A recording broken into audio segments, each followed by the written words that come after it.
It's story time with Sterling.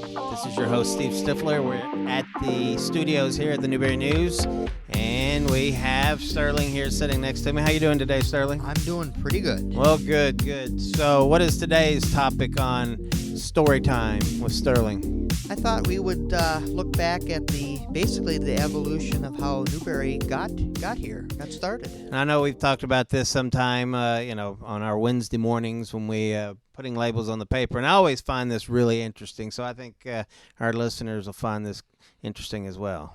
All right. Well, basically, it all got started in 1879 when a group of businessmen and capitalists from Detroit joined a few others from the east to promote the construction of a railroad line between Marquette and St. Ignace. And so construction began and was completed in the spring of 1881, the Detroit-Mackinac-Marquette Railroad.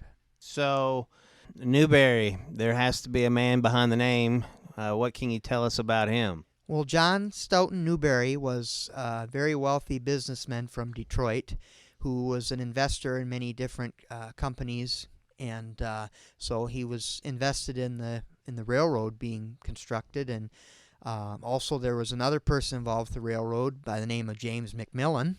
Hey, we recognize that name. So yeah, so the railroad, it was completed in the spring of 1881, and a small little railroad settlement was started, and then in 1882 is really when Newberry got started.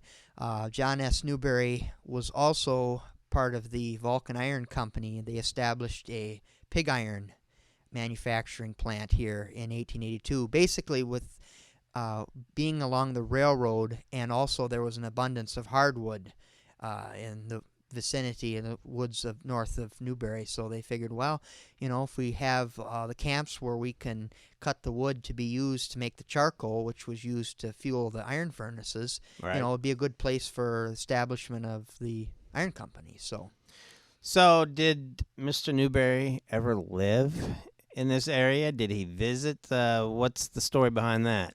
John S. Newberry, of course, lived in Detroit, but he never lived in Newberry, and I would fair to say he never even stepped foot in the town named after him. That's incredible. The only so 1882 Newberry got started.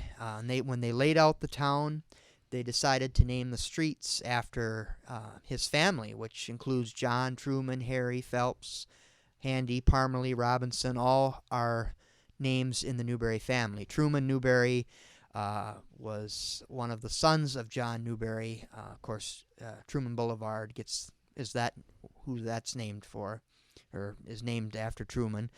He was a U.S. Senator and was Secretary of the Navy at one time. And, of course, Helen Street, Helen Newberry Joy, was the daughter of John S. Newberry and was a really big benefactor, and that's how the Helen Newberry Joy Hospital gets its name after her. She was married to Henry B. Joy, also from Detroit. And after she had died, her foundation donated the money towards so we could get a hospital here. So Right. So did what was Mr. McMillan's name? James McMillan. He was also a big businessman from the Detroit area. Yep. It's kind of interesting how the founding fathers, or areas that were named after people, folks from Detroit, way downstate, that came up. Yep. Do you think that he ever visited the area? Well, I can't say for sure, but right. They just decided to name after the investors who, and Newberry wouldn't be here if it wasn't for the railroad. Right. And the iron company opened in 1883, and it was in operation until 1945, and was the last of that type of manufacturing plant. And where was that located? That was just directly across the railroad track where a Newberry bottling facility is. And the Torque. Yep, in Torque. that area. Yep, that was all the.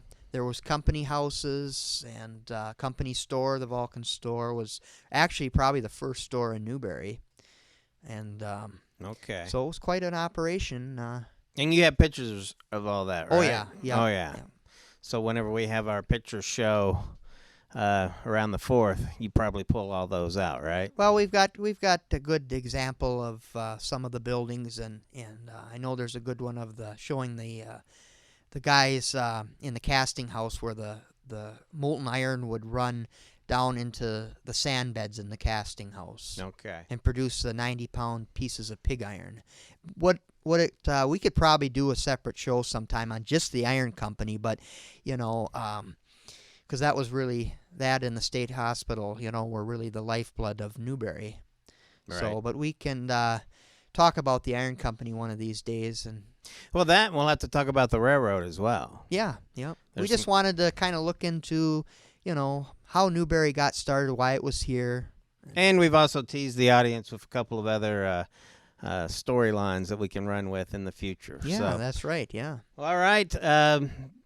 We'll wrap things up here with that. Anything else you'd like to add to the topic? I don't think so, because we could probably keep going for quite a while. So we'll save it for the next show. Save it for later. All right. Well, we do want to thank everyone for listening. We've been receiving some good feedback, comments from people who are enjoying this. So we're having fun talking history, and we'll keep doing this. So thanks for joining us, Sterling. Thank you. We'll see you next week. Thanks All for right. listening.